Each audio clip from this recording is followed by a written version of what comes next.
evening to everyone. We are so glad that you have taken time out of your busy days and schedules to be a part of this wonderful conversation with Martha Inés Romero, who is the Secretary General of Pax Christi International. Many of you may know that Martha Inés was so gracious to be, through video, present with us at our national convening in Detroit about 3 weeks ago now, I think it is. And in follow-up to that, agreed in her busy schedule to still be available in person via Zoom, if you will, for more conversation and direct questions and opportunity for members of Pax Christi USA to interact with her more directly. So we're just really thankful to you, Martha Inés, for the gracious generosity of your time and your energy and your interest in Pax Christi USA. I think that certainly was one of the things that resonated with participants in the conference, that you would be present and bring the international presence to us. And so with that, if you would like to say a few words just of introduction, and then we will have our prayer.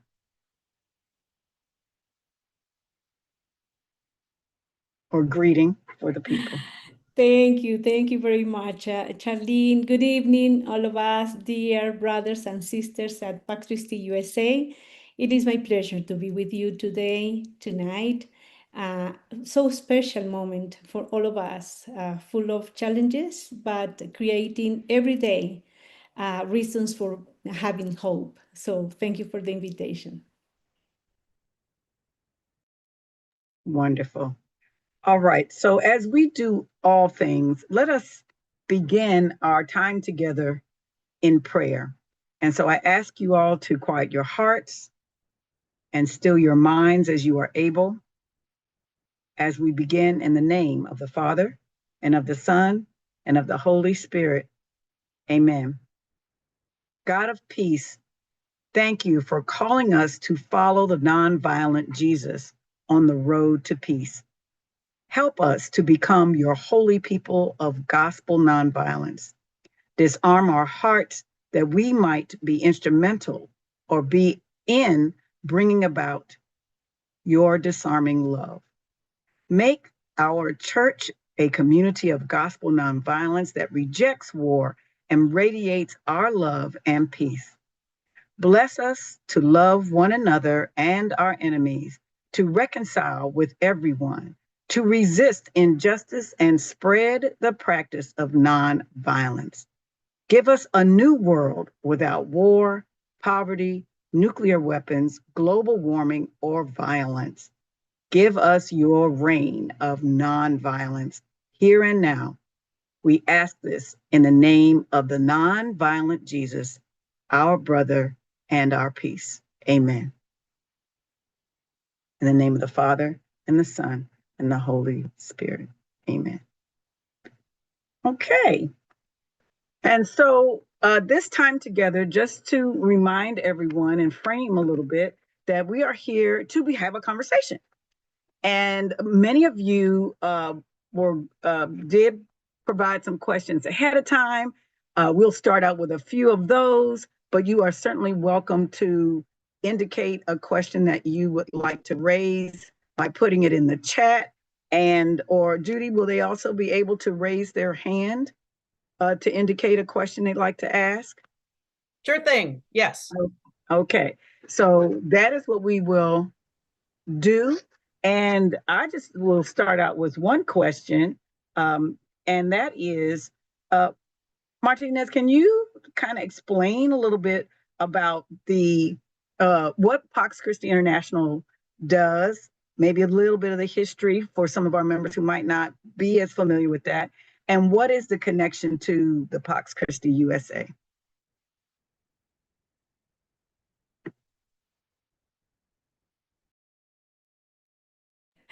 Thank you, Judy. Yes, Pax Christi, it's an old movement. many people ask why an old movement like Pax Christi International is still with a lot of many things to do and to say. I think we are a faith-based, and it is a part of our identity, although we are not depending to the hierarchy at the Vatican nor a global or regional hierarchical body. So it's important to keep our faith, but with autonomy and independence from the hierarchy, as a way to promote a dialogue, as a way to advocate towards our many issues, but as also as a way to keep our capacity to respond as civil society faith-based movement. The second issue is the nonviolence. As you have prayed, we believe in a nonviolent Jesus. We have confronting many people in context which conflict is very out of control. And with a nonviolent approach, they promote resistance, sometimes disarmament actions, etc. So we also, because we have the status towards the United Nations and the European Union, we brought those and we bring those people from the periphery to give their testimonies. We are not the voice of the voiceless, but we are responding to this from the testimony of these people. Of course, with the expertise of advocacy people, such as our representatives towards the United Nations in many places and the Council of Europe. Mary Janenich is one of your members, and she is our leader in the New York body, and she's also a leader at the board, Marina. And this gives us the capacity to assist with an expert voice and sometimes theologian voice for those reflections to advocate at many levels, from the local to the intergovernmental and global main spaces like the COP13 or the Geneva Human Rights Council, etc. And we are working very hard in the issue of promoting peace education and the culture of nonviolence. We identified 4 dimensions of change. When we are considering change, social change, we are thinking about those initiatives that need to confront a spirit of injustice, a spirit, a situation in which there are no equal opportunities for all.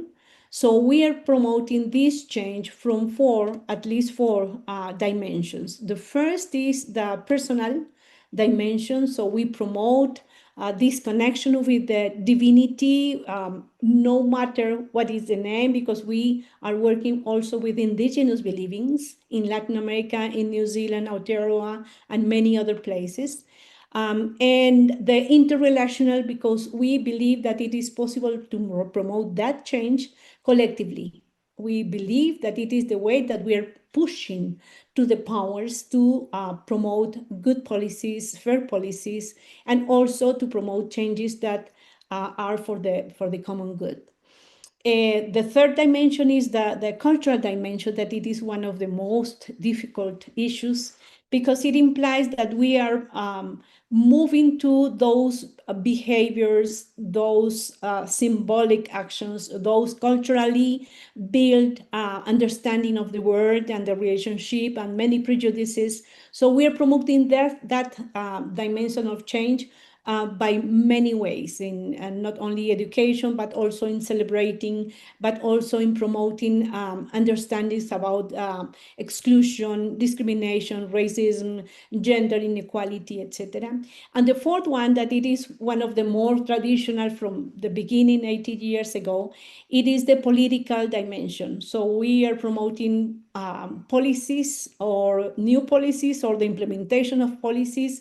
Right now, around this situation in Gaza, we are promoting to come back to a chapter in 1955. It was promoted to a peace Corps, peace group from the States, not unarmed, to be there. So it is the way that we are promoting a policy that has existed, but it had not been implemented for the past 60 or more years.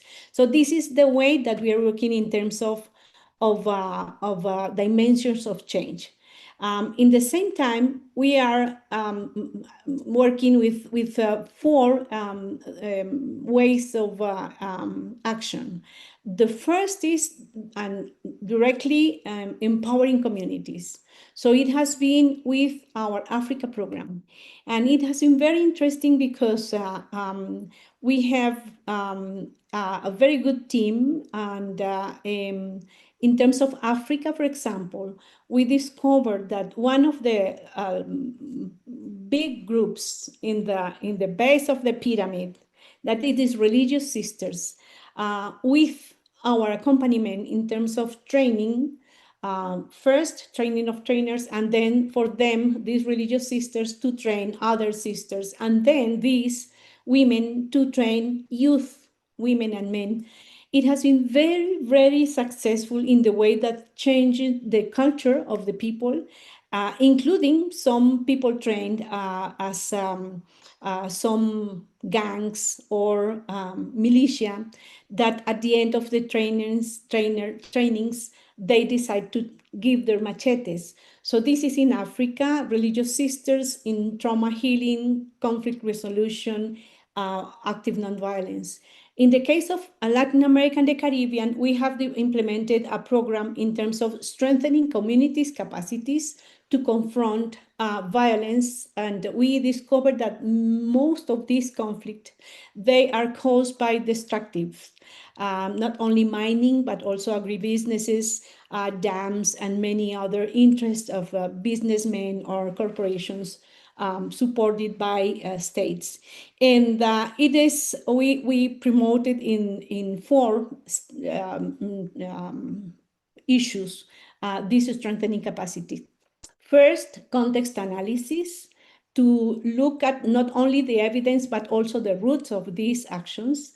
Then conflict transformation and active nonviolence with many means, including active nonviolent communication, how to identify key actors as a gist to move to a change, etc.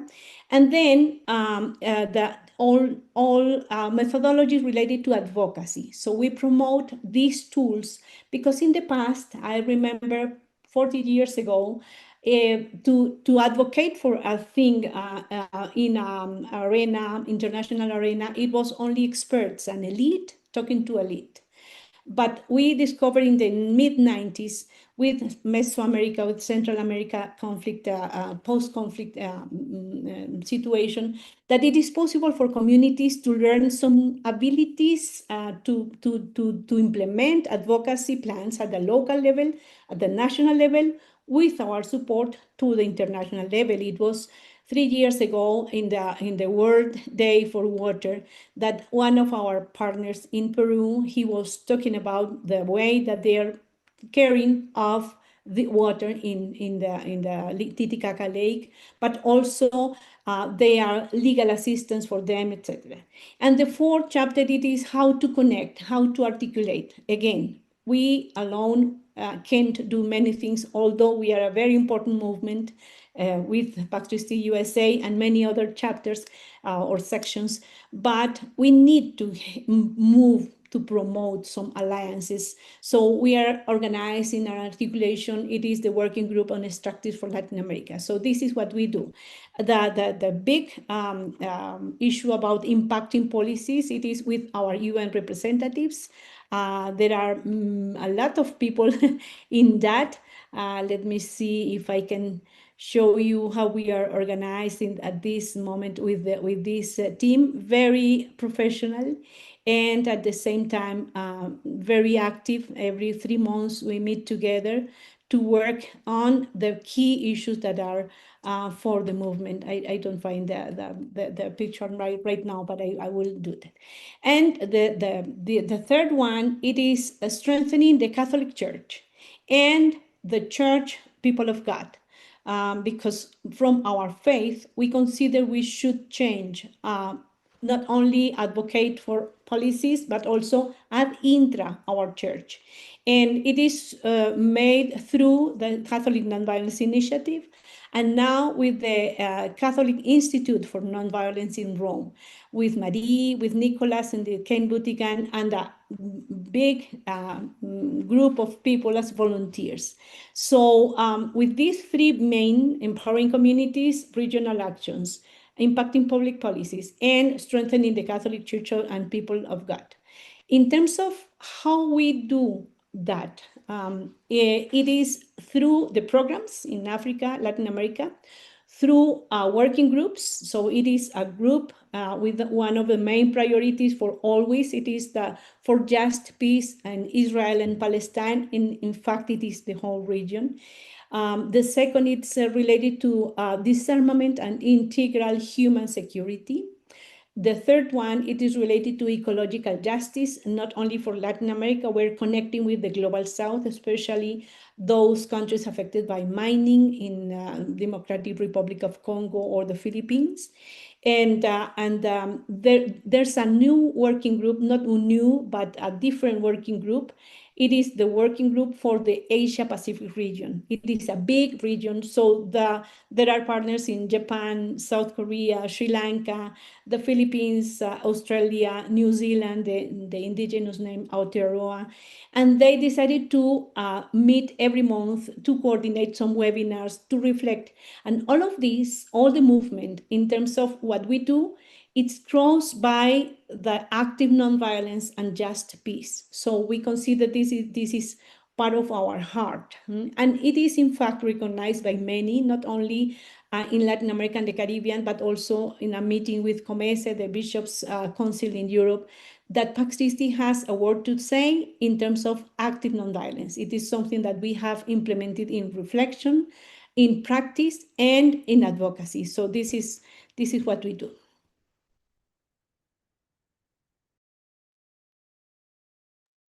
That is so awesome to hear the depth and the breadth of the work that Pax Christi International has been doing. Even in just reflecting where it's come from, as you know, with the founders having a lot of peace convenings and prayer convenings as part of their work at the time as they saw it, and now to see that in almost every country in the world there is either Pax Christi in itself and or a partner working with Pax Christi International to forward gospel peace through nonviolence. It gives me chills just thinking about the things that you've shared with us. And I just want to pick up on a few things that you mentioned, and is also from a question that was sent to us earlier. And that is, so in your position and the recognition that Pax Christi International has, what is your relationship with the Pope? What does that look like? What kind of initiatives and or influence does Pax Christi International enjoy in working with the Vatican? We have an American guy there now. Well, he really is a Pope of the world, to be true, but we like to claim his American roots, of course. But this is a new dynamic, and yet he is also ingrained with the people in the global South. So anyway, if you can share some of your reflection on and input on how you interact, how Pax Christi interacts with the Pope himself and the Vatican in large.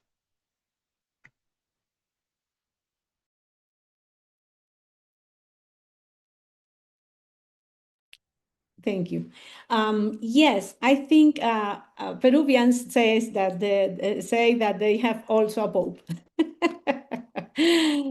So this is something that we have to consider, that he's bilingual. He loves the U.S. because he's American, U.S. Citizen, but also he is American Peruvian. Yes, I think it has been a tradition for Pax Christi International to have advocated for many of our priorities towards Pope John Paul II. But I see that when we started the program in Latin America and the Caribbean, because for always 45 years ago, it was accompanied by Belgium, people coming with some delegation from many other countries. And we started that, and we started with restorative justice and active nonviolence. And we discovered that this key issue of social-environmental conflicts are affecting a lot the communities in terms of their rights, their connection with the land, etc. We started that program. It is 2012. And I remember a board member at that time asked me, Martha Inés, but we are not an environmental organization. We are not a humanitarian organization. We are a peace movement. Luckily, Pope Francis arrived in 2013, and then he produced 2 years later the Laudato Si.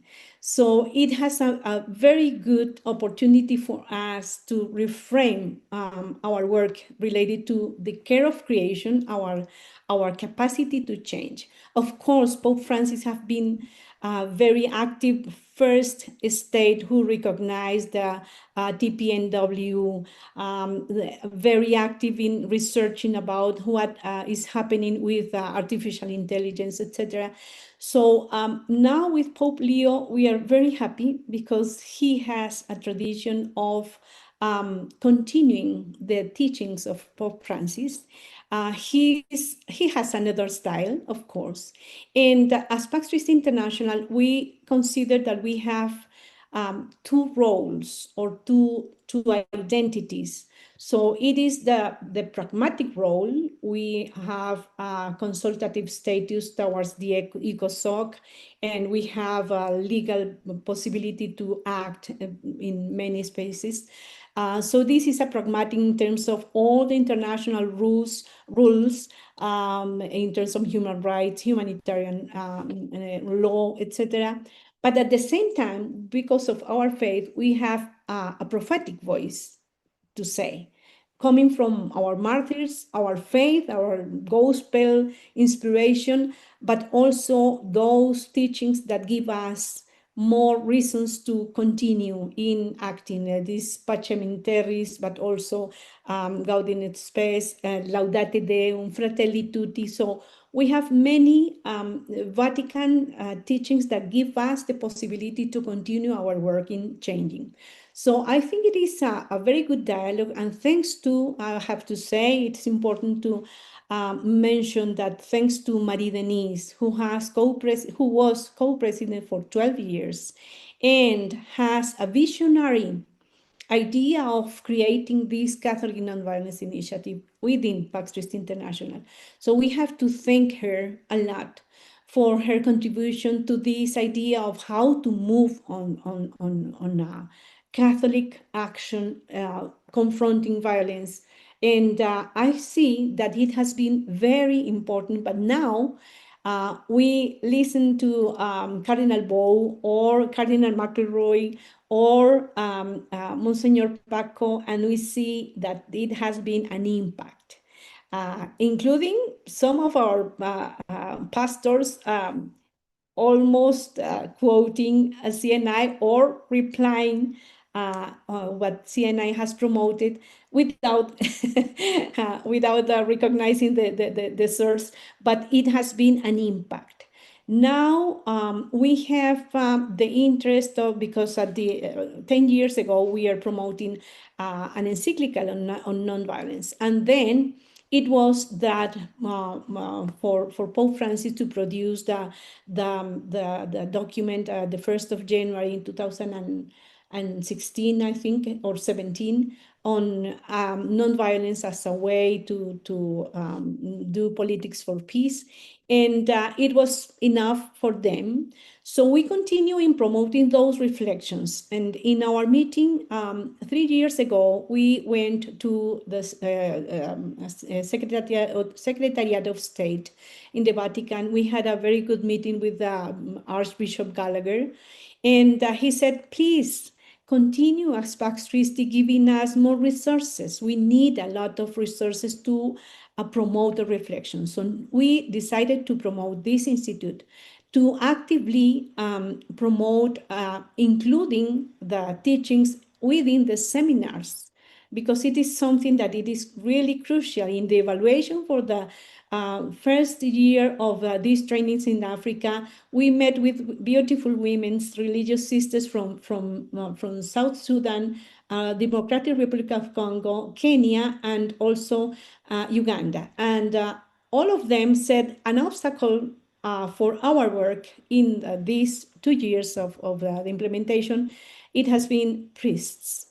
So we are promoting this towards a dialogue at different levels in the Vatican with the Secretariat of State. And thanks to Cardinal Zuppi, for example, we will be in our 80th anniversary celebrating that, because he advocated for the 80th anniversary towards the CHE, the Catholic Bishops' Conference at Italy. And we have dialogues with the Academy of Sciences, the dicastery of integral for the integral promotion of integral human development. So that conversation is important.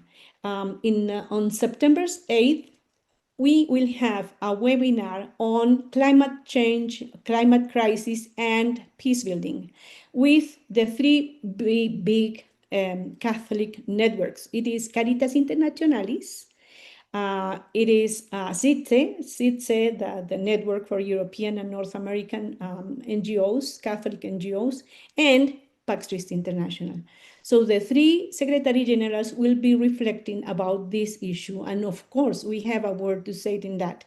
And in promoting that, we have regional good contacts. It is CELAM in Latin America, SECAM in Africa, it is COMESE in Europe. So we are promoting at different levels advocacy at intra, because we are Catholics and we need to move the Catholic Church to most, I would say, most courageous actions sometimes. No, many people are asking why it is not the faith leaders going to Gaza and to pray together with the people. So it will be a big point. Of course, we understand there are many challenges in terms of security, etc. But we are promoting that dialogue. So we will have a dialogue on the third week of October, a private audience with Pope Leo, to talk to him about our institute, about our working groups in nuclear issues, in Israel-Palestine, ecological justice. And it will be a good time for us to reframe our work, because it is linked with the Vatican and all the hierarchies, but independent and autonomous.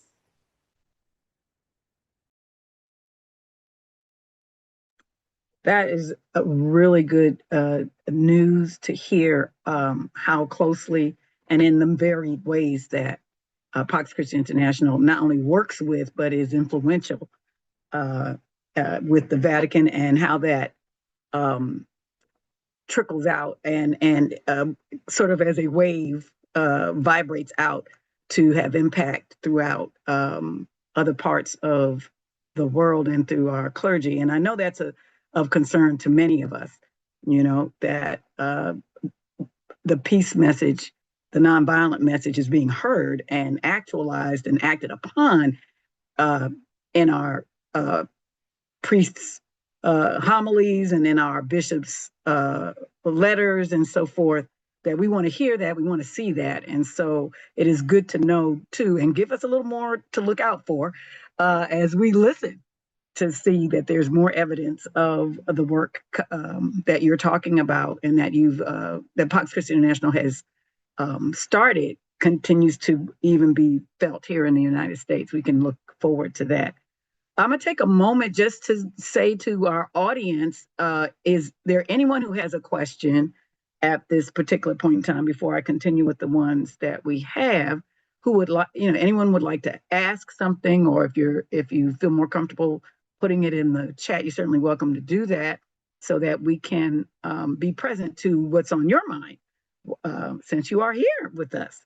So if you have a question, you can use the hand raise function, or you can put your question in the chat. So I'll give that just a second, a minute, if anyone has a question. No pressure, because we do have Okay. several questions already lined up. Yes, we do. Yes, we do. Okay. Well, we will move on. But also, Martha Inés, you're answering so many questions. So that is more likely the case that people are experiencing. So it was good to hear you say that in your upcoming audience with Pope Leo, that talking about Gaza and an encyclical related to that is something that you will be in discussion with him. What other initiatives, if not with Pope Leo in particular, but in Pax Christi International, though you've laid out very well what the main framework is of the work, are there other particular issues or initiatives that you're working on currently or within the next calendar year? Yeah, the issue of fragile democracies is something that we are very concerned, and we are promoting that dialogue because it is a tendency, it is a global movement, very near to the right wing political parties, or out, what is the name in English? People that it is not traditionally political, but out source. I don't remember the name. Try the Spanish and somebody can help out. Yeah, En español. En español. Sí, aquellas like Bukele or Milei coming from corporations that now are part of the powers. So the name starts without. So the idea is how to from Pope Francis had a real impact on the youth in moving to a change. It is not only the economy of Claire and also Francis, but also promoting active actions in terms of ecological justice. And I think we need a conversation about how to move citizenry to a change. We see a lack of indifference or a lack of active participation of many in the decisions, not only electorally, but also. We see yesterday in Bolivia, the elections, the two candidates for the second round, both are from the right-wing parties. Of course, there's this is connected with the media and fake news and the way that it has been promoting two issues, hatred and frightened, miedo. So the way that we're promoting distrust with the neighbor, this within the families, a lot of differences and conflicts and tensions, and it is reflected in the way that democracies are more fragile day by day. So maybe it will be good for us to reflect on that. And the 80th anniversary, it will be a session especially dedicated to this. Because we consider it is important for us to promote a more active role of civilians. I remember some times ago when we in Colombia are very concerned and overwhelmed because of the repression, massacres by paramilitaries, attacks by the guerrilla, and civilians caught in the middle of this. And a friend of mine from the United Nations said in a meeting, remember that the preamble of the Universal Declaration of the Human Rights, it says, it doesn't say we, the countries of the world, or we, the states of the world. It's we, the people of the world. So we have as civilians the power to change. So it is something that we need to reflect more with Pope Leo. and of course at different levels with our regional dialogues and advocacy work with many, because we consider we have a word to promote those participation, a more active voice, and we see with hope. It was 1 week ago, less than 1 week ago. It was a river of people in Australia with the cold weather, all of them marching, thousands of them, against the occupation in Gaza. So it reflects the power of the people. And now, day by day, although repression, we see citizens from Russia or Israel more active in speaking up against this tragedy. So I think this is an issue that we need to consider because it is a big challenge and threaten. Democracies are very fragile, not only because of corruption, because of global crime organized around narco-traffic and many other businesses, and corporations with business interests. So, as I've said in the speech for the conference, they have changed the way that we do diplomacy, the way that countries do diplomacy. Instead of that, it is the way that, of course, there are many businesses in some leaders' minds. So it is something that we have to confront and reveal. And the power of the civilians is very important in many ways. I have some corporations that I have boycotted, so I decided not to buy, not to go there, etc. It is my decision as citizen in the world. Absolutely, absolutely. And our citizens include our young people. Yeah. And there's a question that came in the chat about asking for more information from you. If you could talk a little bit about how does Pax Christi International include young adults or reaches out to students or has supports? Just what are some of the programs or resources? What does that look like? And I know there's something coming up in November, so I'm excited to hear you talk about that. Yes, there are very good news about that. We are building an experience based on what our partners in the field have identified and have collaborated. It is not only Pax Christi, but a joint effort with our partners and also with some of our allies. So for Latin America, for example, we have implemented the past 3 years, there were 13,000 people, most of them young people, trained in active nonviolence, conflict transformation, advocacy for defending their land, their culture, their Mother Earth. In Africa, the past program last year, the evaluation, it was more than 12,000 young people trained, including young religious sisters.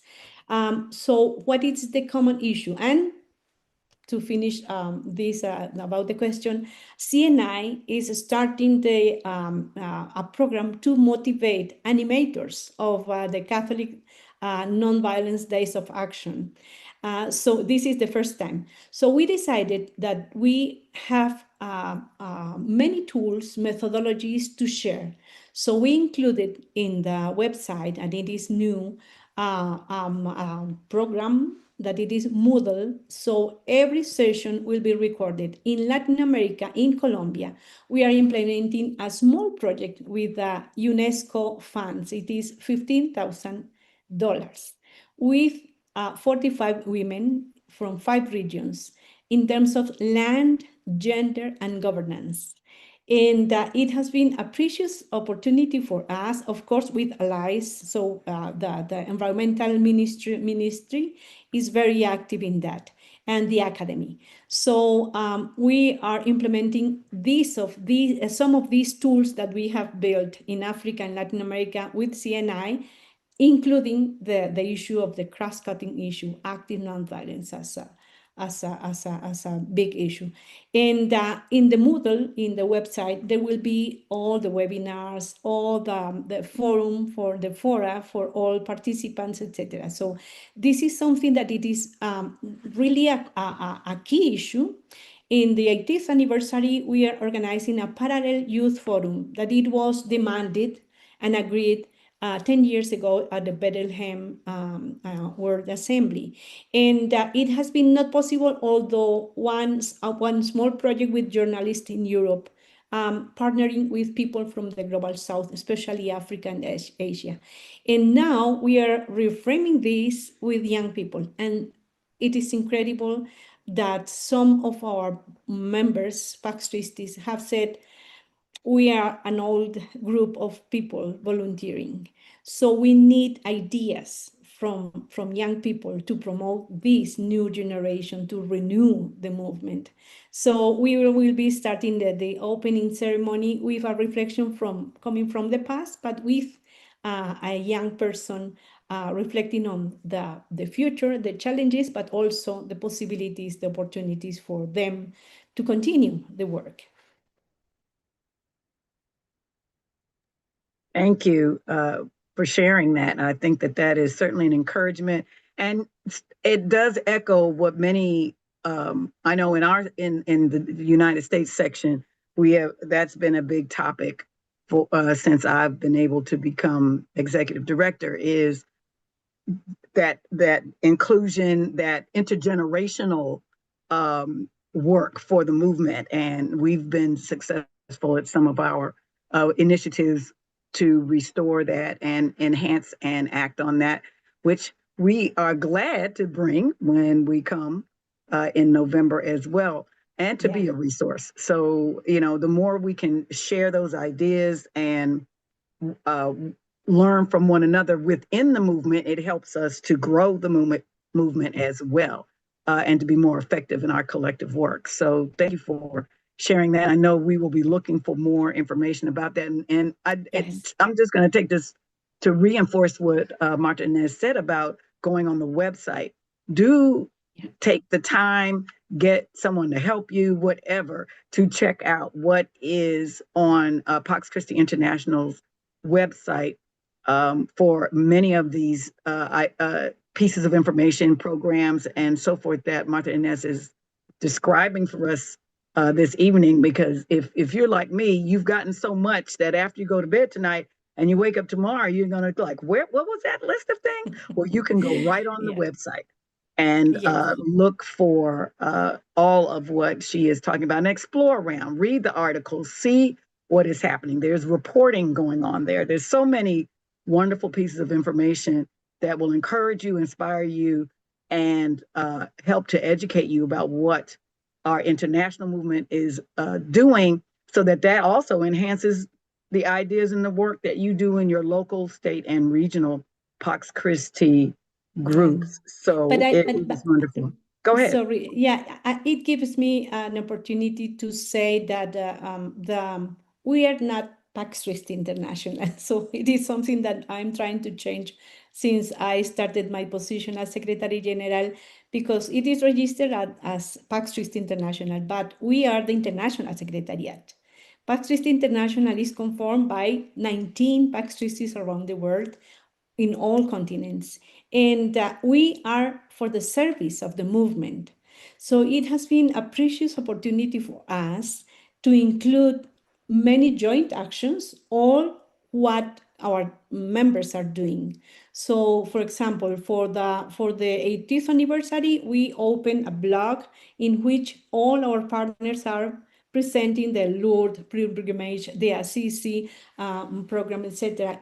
Same with the Israel-Palestine issue, same with the nuclear issue. So we are trying to echo what our partners or our members do, but also to promote some actions with others, like the Caritas Internationalis are Caritas Jerusalem, or with SCIAF in Scotland. So we're trying to connect many things to be stronger, because we at the International Secretariat, we are a small team.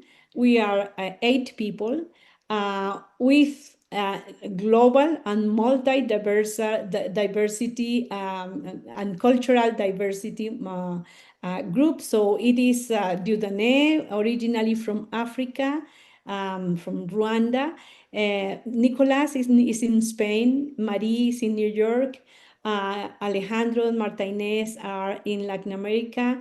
Who else? Julia and Teresa are from Italy, and Dirk is from Brussels, from Belgium. So we are a multicultural group working a lot, but thanks to the work with others.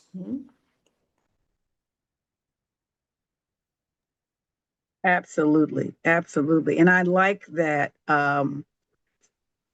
reframing or more art and that articulation that we are all Pax Christi International, and the Secretariat is that which helps us to continue to do the work of Pax Christi International. That's a very let me show you when we started.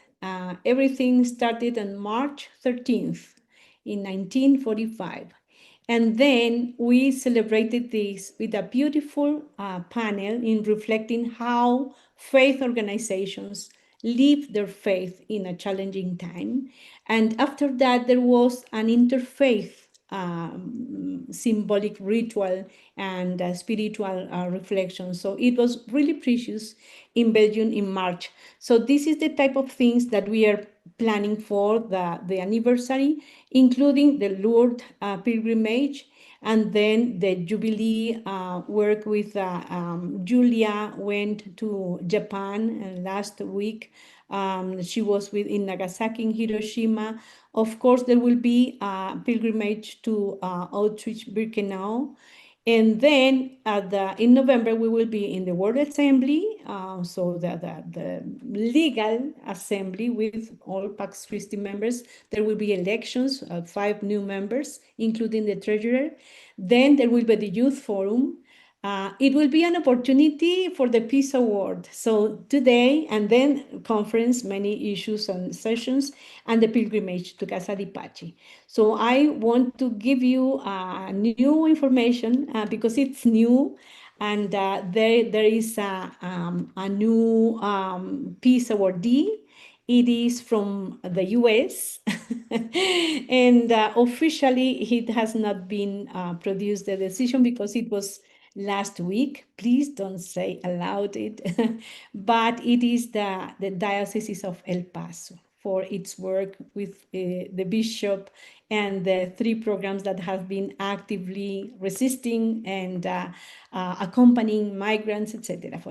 Please don't say officially, because it will be a press release very soon, but I'm really happy that it has been the decision by the board to recognize the big challenges that the US citizens are living these days, and the way that progressively and constantly the dioceses and the bishop have been doing for the benefit of many.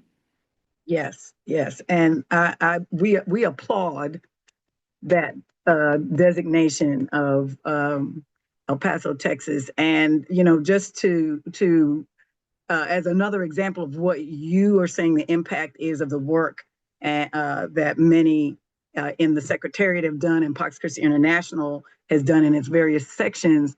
I've just become aware in the last few days that some of the pilgrimage, the procession action that was participated in by several bishops, one being our own Bishop President, Bishop John Stowe, and others in El Paso through the streets, is now going to be replicated here in our area in Washington, D.C. And there is another one being planned also to take place in another location within the United States. This is exciting, because it is the people, as you say, it is the people, but it's the people who are motivated through the Spirit of God and the conviction of their discipleship as Christians, and those who are also, motivated by their higher power.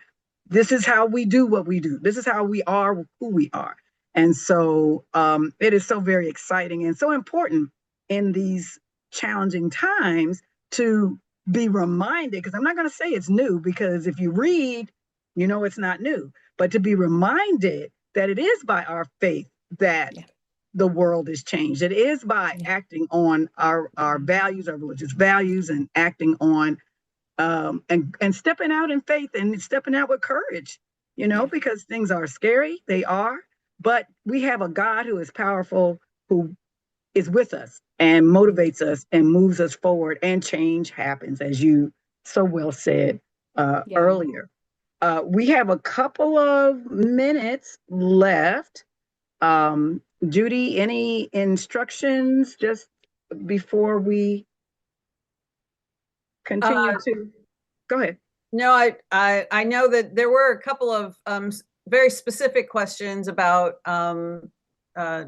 some policy issues, and those are the only things I know of. Oh, okay. Okay.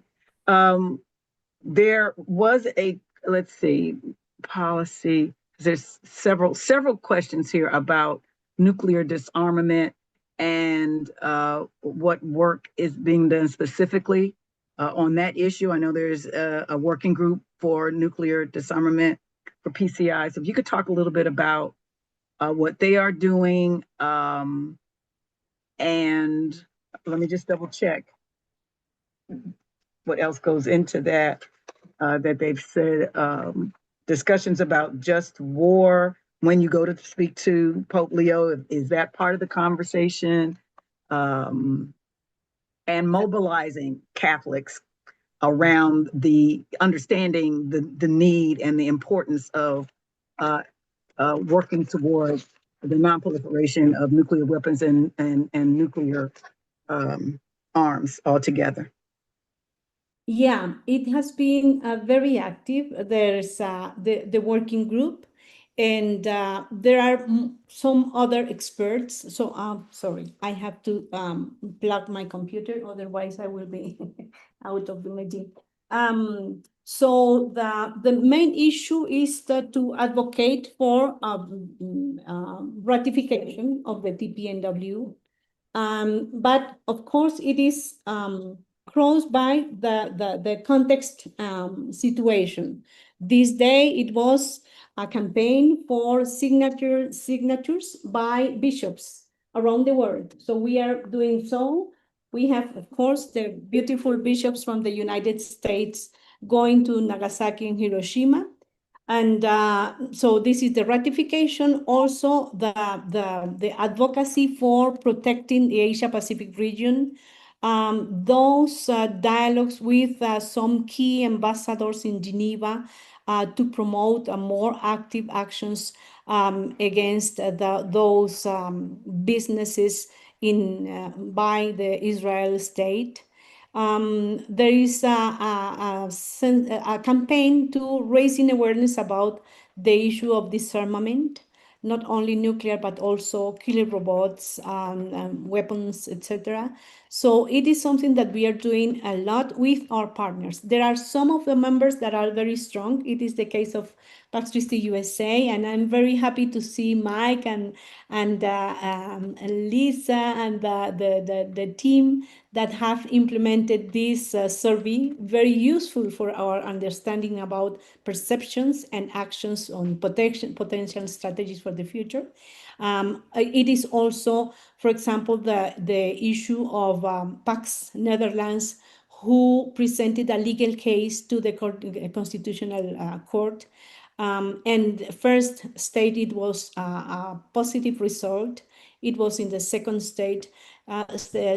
So of course, it has been a huge consequences for them in terms of they receive funds from the government, and now they have reduced a lot because of these differences about the policy to stop selling pieces or weapons to Israel, to Ukraine, etc. So this is the way that we are doing.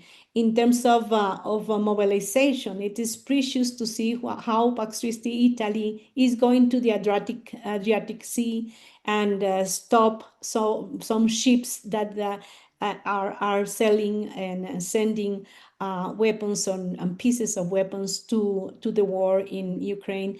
And it is the way that Pax Christi Scotland is going to the nuclear base. I was there in the Ash Day, and it was a way to present the main demands, but also to speak up on behalf of many affected if a nuclear bomb is presented by some of these 11 men with possibilities to push the red button. So this is something that it has been since the starting of the movement with Yes. Hiroshima and Nagasaki, and continues being, especially these times that we confront those leaders who love war, although they are presented as peacemakers, I know. going through the Nobel Peace Award. So we have to campaign against that. Yes, absolutely. And could you also elaborate about, because you did mention Gaza, and throughout your responses have talked about that, but what specific work is happening around Gaza and the West Bank? Yeah, we have developed a lot of advocacy issues, especially with other allies in terms of a ceasefire, the campaign for ceasefire, the campaign for the Chapter 7 to promote a peace force, an armed force in the region. We are promoting those dialogues for the two states, although it's quite challenging, but we are promoting that. We are promoting many statements against for the protection of children. So there will be in the coming days a new campaign that we are following with our allies at Save the Children and many others, because we are advocating because of these many children killed for starvation and also from shouting. And now this campaign, it is to protect alive children. So to sponsor in some way with the name of real children that are surviving and resisting. So we are doing many things, including advocacy towards the Hague group. So we are part of this coalition of the Global Solidarity for Peace in Palestine.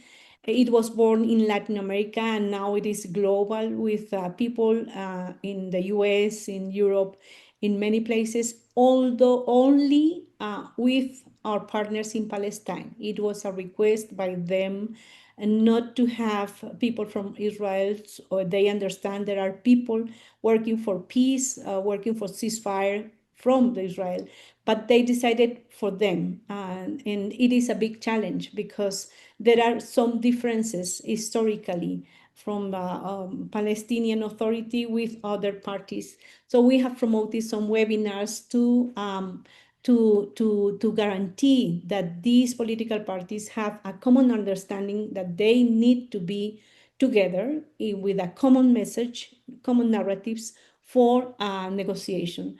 And we are promoting with our co-presidents today. There is a new statement in the website for the main messages that we are promoting because it is under spirit. So it has been confronted all the possibilities for civilians to stop this, but a friend of mine, a friend of us, Pietro Meglio from Mexico, he's an academic scholar, and he says it is when we are confronting a tragedy like this, that this is not officially called as genocide, but we confront this every day. It is not the power of a small group affecting many, as it has been traditionally understood, but it is the power of many, because those are not the powers we are indifferent. So we have to move on that expressions to continue the mobilization in many ways, in many places, with many innovative nonviolent initiatives to stop this. So we continue with that. We understand that there are some dialogues with Qatar and Egypt and the United States on all their own businesses and interests. But we think that civilians should continue advocating for a stop of this strategy, but also for the trauma healing and all the transition period and reconstruction, that it will be with respect of the dignity of those victims, including the victims by Hamas in Israel, but especially these, a lot of people suffering a lot in Gaza and the West Bank and other regions. Thank you for bringing that forth for us to hear the work that you're doing and the efforts for that. The genocide is definitely egregious, and it is going to be the people, I believe, that really do make the difference, because we can see that others are not as effective as we thought they should be or could be. So we must continue on and persevere. So one last time, I'm going to ask that if anyone has now another question, a comment, or something they would like to share with Martha Inés, please let us know in the chat or by a raise of your hand. We do not want to miss out on any opportunity that you have to ask your question. I have a message to share.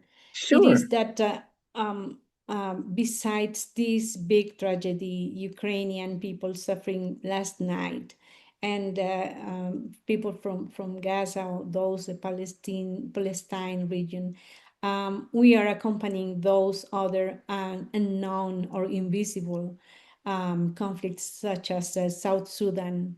Yes. So we are accompanying a working group of people from the US and some people from the diaspora, young ladies, and some in the country suffering a lot. It is incredible, yes, the way that they are suffering. It is also DRC, so we are promoting reflections, yes, with key people, and we are accompanying the Myanmar. We had 2 weeks ago a prayer service for Myanmar. We accompany the situation in my country, Colombia, that although there was a peace accord in 2016, there is no peace. And it is quite frustrating for all of us Colombians. So we are accompanying in many ways, not only with solidarity, that it is very important, with advocacy towards the powers, with our NGOs or networks as our allies. And this is something that we could do. And we do it with a lot of energy. So for that reason, I said in my speech to you in the conference, you count on our solidarity, because US citizens have been always solidarity with us in many ways, with the world, with Vietnam, with El Salvador, with many people. So now you need our solidarity and our actions. Okay, we have Yes. two questions. Yes. Carrie, is it Carrie Roach? Yes. Go ahead, unmute Carrie. There you go. Thank you. You're Thank welcome. you for allowing my voice. I'm just going to lift, that is the 20th anniversary of Hurricane Katrina, and connected with Gulf South to Appalachia and Taproot. I just like to name that the people living there are worse off now as far as having emergency management support than they were back then. And I just really also want to lift up, of course, our Haitian siblings. And I live just a few miles from the concentration camp in the Everglades. Wow. Wow. Wow. So Yeah. it's not just in other countries. Yes, Right. it is an So issue. It is a fact that there is a south in the global north. Mm-hmm. And it is a product, thanks, my dear sister, it is a product of the model. So we confront that there are as Pope Francis said, the discarded for the system. And this is something that we can't accept. So for that reason, because there are enough resources for all, the problem is that they are concentrated in small hands. And it is the same in the US and also in our global south. There is a south in the global north. So this is Yes. something that we have to reveal, to contribute to the solution, to promote solutions by the states. Yes. And there's a lot of concern about these Everglades affectations, not only of these migrants in jail, but also to the environment. They are affecting this precious place because of the lights day and night. It affects the life of those ecosystem. Yes, absolutely. Absolutely. Yeah. And Carrie also mentioned Haiti, and we know that there's a lot of unrest Yes. going on there as well. Are there Pax Christi partners and or section Yes. in Haiti? Yes, it is the GLAB, the Justice and Peace Commission for the Bishops' Conference for many decades. And we supported them in two ways in the past with training in active nonviolence, conflict transformation, restorative justice, and also in accompanying them in their demands for peace, for human rights, because there's a huge problem, Haitians in in Dominican Republic, with slave work, with discrimination, including the church. There were many evidences that some priests denied to give the baptism to those children born in Dominican Republic because their parents are Haitians. So it is not Catholic, it is not Christian. Right. So we accompany them for always, and we decided to give them as a recognition last year Peace Award, Pax Christi International Peace Award, as a way to promote. And because there was a call by them how to confront these weapons going from the US to the gangs. And we were in coordination with the Quixote Center, and we organized two webinars. And then as a product of that, it was promoted by Quixote Center, the Sisters of Mercy, Maryknoll, and other congregations, and the civilians, lay people, to promote some bills at the Congress level. I don't follow for this year how what is going on this Mm-hmm. issue, but we continue in accompanying them, in sharing the reports. And as Father Jan says, he lives there for more than 50 years. In Haiti, there's no a problem of humanitarian assistance. There have been a lot, millions, for the past 30 years or 40 years. When I was working for Catholic Relief Services, I remember that we in Colombia are 8 people. In Haiti, it was 2020. But it is an issue of contributing to the civil society organizations, to youth people, active nonviolence again. So we need to strengthen in our society, because it is an issue of values. Yes. Many killings, many rapes, many bad issues because politicians promoted the gangs some decades ago, and now it is out of control. So this is another hidden crisis that we need to attend, and we need to pay attention. Yes. Yes. Yes. Yes, Father Thank Jan you. Hansen. Yeah, you're right. Yes. Yes. Well, this has just been a wonderful, wonderful time listening to you and hearing so much that Pax Christi International is doing. And even I've heard some of what you're saying, you know, with the training, you know, that's very key. A lot of the programs and a lot of the accompanying comes through training people, making them aware, giving them skills, giving structure to their voice, basically, to be able to Yes. do the work that they already know needs to be done, but now they have more effective tools to Yes. pursue that. Yes. I want to add about these trainings, because we need a different way, not to train someone who knows, to be trained someone who doesn't know, but there should be in a participative, respectful way, in promoting those that the Brazilian Paulo Freire promoted, the popular education, Right. with tools that are managed by them, and Yes. we transmitted these. For example, the advocacy training are completely transmitted to a community level for them to understand the tool and to implement the tool. Yes. So Yes. it has been very precious, the way that we are promoting this, because we need to change, including the place to stand the people. So it couldn't be as in a school, traditional school, all of them looking at the back to the other, but Yes. promoting the active, because there are learnings that are from them. Yes. Those wisdom, ancestral wisdom, that we have to listen. Yes. And it is Yes. not in ecological justice, but also in many ways. So Yes. this is something that we are caring a lot, these methodologies, and promoting active actions by communities. Yes. Yes. And that is consistent with the foundation, really, of all of the principles of Catholic social teaching. It is the dignity of the person. You know, that is Yeah. at the core.